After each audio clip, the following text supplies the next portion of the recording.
আসসালামু আলাইকুম। সামনে কি বিশাল বড় একটা লাভ, তাই না? অনেক ভালোবাসা নিয়ে আপনাদের সামনে হাজির হলাম। আর এই যে মিষ্টি মিষ্টি ভাবিদের সাথে এখানে আহনাফ আর আনাস দুইজনে মিলে হাওয়াই মিঠাই খাওয়াই ব্যস্ত। আর এখানে আয়ান তার ফ্রেন্ডের সাথে বাবুল গামের সাথে খেলা করছে। আর এই যে আহনাফ আর আনাস নিচে বসে ফোন দেখছে।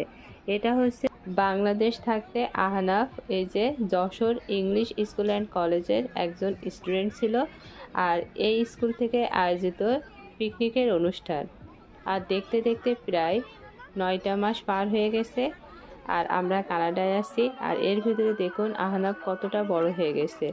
আর এখানে এই যে দেখুন ভাবিরা বালিশ খেলায় ব্যস্ত। আর সাথে আছে আমাদের মিষ্টি একটা মামুনি। মামুনি এতদিন অনেক বড় হয়ে গেছে, আর অবশ্যই লটারি তো আছে। আর এরপরে আমরা বিনোদিয়া পার্কে একটু ঘোরাঘুরি করেছি। কিছুদিনের ভিতর ভিডিওটি আপনাদের সাথে শেয়ার করব।